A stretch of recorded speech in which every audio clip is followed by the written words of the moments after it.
Lisa Sherwood grew up in a quiet village, mainly isolated from the rest of civilization.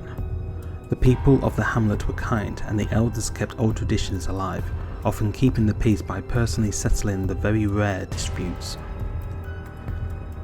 Lisa was particularly fond of the charms they taught her to draw for safety and good fortune.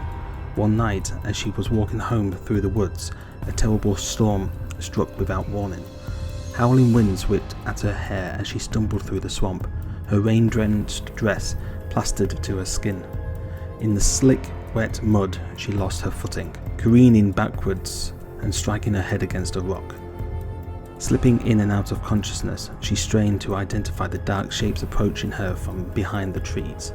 That's the last thing she could remember. Her kidnappers kept her chained to a wall in a flooded cellar. Though dimly lit, she could see others whose large open wounds swarmed with flies. It took merely a day before they returned, carving chunks from the prisoners' bodies with rusted blades, consuming their very flesh down to the bone.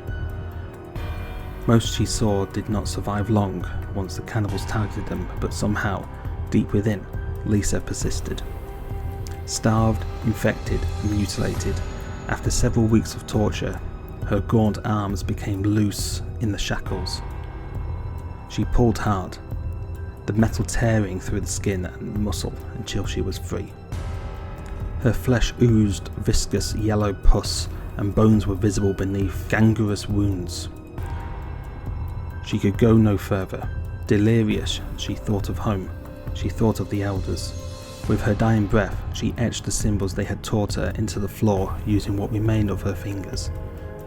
Almost in response, a dark hunger stirred inside her. It yearned for blood. In oath, she chose vengeance. The village's search party eventually brought them to an old shack in a swamp. Inside, its previous inhabitants had been viciously dismembered and devoured by an unidentifiable animal. In the cellar, amid rotting corpses and disconnected flesh, the elders' charms were scrawled in blood on the floor. Lisa's body was not among the bodies and was never found. The village was never the same again.